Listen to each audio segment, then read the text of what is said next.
Au nom du Père, du Fils et du Saint-Esprit. Amen.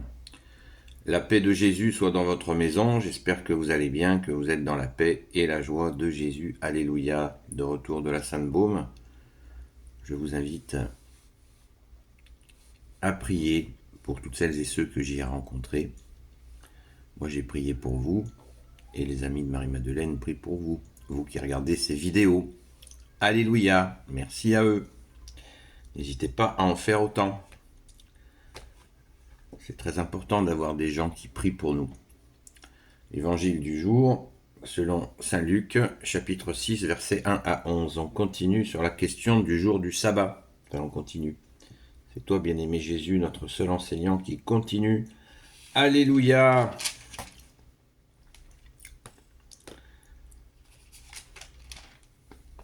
Un jour de sabbat, encore, il était allé à la synagogue et il enseignait. Or il y avait là un homme dont la main droite était paralysée. Les maîtres de la loi et les pharisiens l'épiaient pour voir s'il allait le guérir. Un jour de sabbat, ils auraient alors un motif pour l'accuser. Mais Jésus connaissait leurs pensées. Il dit à l'homme qui avait la main paralysée, « Lève-toi, tiens-toi là au milieu. » L'autre se leva et resta debout. Alors Jésus leur dit, « Je vous pose une question. Le jour du sabbat est-il permis de faire du bien ou de faire du mal, de sauver une vie ou de donner la mort ?» Jésus promena son regard sur l'assistance, puis il dit à l'homme, « Étends ta main. » L'autre étendit la main. Elle était guérie. Eux alors, au comble de la colère, commencèrent à discuter entre eux ce qu'ils allaient faire à Jésus. Merci Jésus pour ta parole. Alléluia. C'est terrifiant.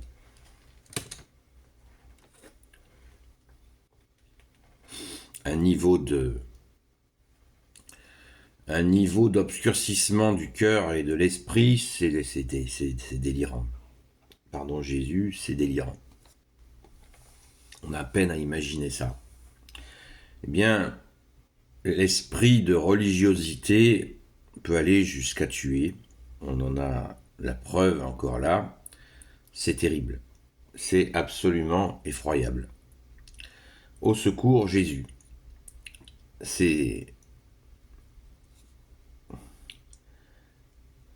Jésus les regarda pour voir. Donc, il l'épiait. Il savait que Jésus allait faire quelque chose, allait faire un miracle. Il le savait.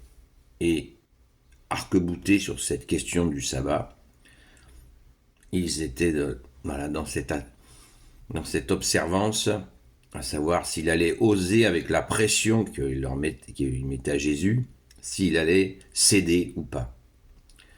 Je pense qu'il faut bien, dans nos vies, ça nous est déjà arrivé, je pense, à tous, où le groupe a tort par rapport à un individu. Et là, nous sommes là et nous nous disons, est-ce que nous allons dire la vérité à ce groupe ? Ou pour la bonne ambiance, pour ceci, pour cela, on va fermer la bouche. Je pense que c'est ce qui nous est posé à travers ça. Des fois, nous sommes dans cette impasse et on sait que la puissance du groupe, s'il y a 100 personnes qui sont dans l'erreur et il y en a une qui est dans le vrai, eh bien la pression va être énorme. Mais Jésus qui est Dieu, le coup de la pression collective sur un individu, ça marche pas trop en fait. Alléluia, gloire à toi Jésus. C'est un bel enseignement parce que nous vivons une époque de mensonges où le mensonge est très très fort et il nous faut être fort par rapport aux mensonges qui sont véhiculés ici ou là et nous garder dans la vérité que tu es Jésus. Donc cet homme est guéri, vous imaginez la joie du gars, il se met au milieu de la synagogue et Jésus le guérit. Le mec il devait dire qu'est-ce qui se passe là ?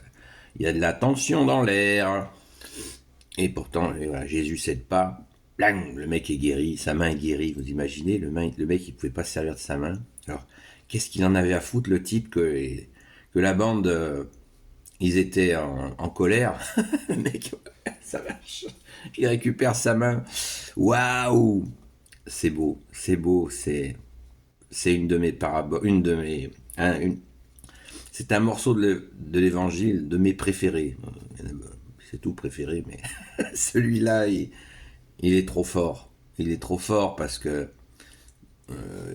dans un autre évangile, enfin dans une autre séquence de l'évangile, vous vous rappelez peut-être, Jésus guérit une femme voûtée, qui était voûtée depuis 18 ans. Jésus disait que le diable la tenait voûtée depuis 18 ans. Et il la redresse. Non mais vous réalisez là, Jésus, tu la redresses. Voilà. Et les mecs, pareil, ils ont piqué une colère parce que c'était un jour de sabbat. Je vous rappelle qu'un peu plus tard, Jésus leur dit leur cas de vérité. Hein. Là, il dit rien pour le moment, mais à un moment donné, il fait péter, comme on dit. Hein. Il leur dit, oui, si ton fils tombe dans un puits le jour du sabbat, tu vas attendre le lendemain pour aller le chercher. Vous voyez, pour essayer de leur ouvrir le cœur et l'esprit, c'est ce que Jésus a fait. Mais, hélas, ils ont continué à comploter pour sa mort. C'est affreux. C'est affreux. Pourtant, il leur pose la question. Un jour de sabbat est-il permis de donner la vie ou donner la mort? Réfléchissez, les gars. Non. Ils sont restés coincés là-dedans. Eh bien, encore une fois, méditons sur nos vies. C'est très important. Et si un jour nous sommes dans cette situation face à un nombre important, ça peut être en famille, un petit comité aussi, hein, à dire une vérité et la mettre en œuvre, cette vérité, eh bien, n'oublions pas de demander l'aide de Jésus, parce que de nous-mêmes, comme Jésus nous l'a dit, nous ne pouvons rien faire. C'est pas moi qui le dis, c'est Jésus qui le dit lui-même. Vous ne pouvez rien faire sans moi. Donc, nous ne sommes pas seuls. Il dit, ouais, mais moi tout seul, je vais jamais arriver. T'es pas tout seul. L'illusion, c'est de croire qu'on est seul. Jésus est là, avec nous jusqu'à la fin des temps.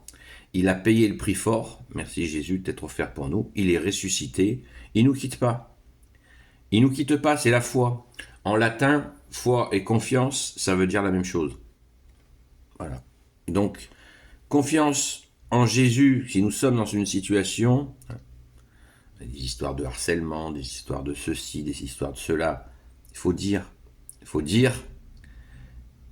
et avec un bémol, toute vérité n'est pas bonne à dire. Ça, c'est un bon proverbe. Toute vérité n'est pas bonne à dire, parce que des fois, quand on dit une vérité, ça peut détruire une situation. Donc, il faut discerner. Et qui nous donne le discernement? C'est toi, Jésus. Alors, réjouissons-nous avec cet homme, même à travers les âges, qui a été guéri par toi, Jésus, et pensons bien à glorifier Jésus, qui nous donne la force, qui nous donne l'esprit de vérité à sa mesure, pour que nous ne soyons pas pris en étau par les hommes. Parce que les hommes, vous savez comme ils sont, hein. Moi je les connais, j'en suis un. Donc les hommes, il faut s'en méfier. Hein. Jésus nous dit, méfiez-vous des hommes. Ils sont très vite changeants, et ils peuvent très vite partir en vrille, surtout quand ils sont en groupe, dans la même idée stupide. Donc, pour nous garder à l'abri de cela, eh bien, il n'y a que toi, Jésus. La prière, prions le chapelet, et supplions Jésus, prions sans cesse, et écoutons bien sûr Jésus, puisque Jésus est la vérité, et Jésus nous a dit, la vérité vous rendra libre. Amen, merci Jésus. Soyez tous bénis, selon la volonté de Jésus, bien sûr, avec vos proches, soyez bénis. Et merci à notre Sainte Mère Marie, Saint Joseph, le grand Saint Joseph, Sainte Marie-Madeleine, notre chère Sainte Patronne, tous les saints et saintes de toi, Jésus, de vous bénir selon la volonté de Jésus, ainsi que vos proches. Et merci à Saint Michel Archange de nous protéger, de vous protéger avec vos proches, selon la volonté de Jésus. N'oubliez pas la prière à Saint Michel Archange, très important. Très très important. À très vite.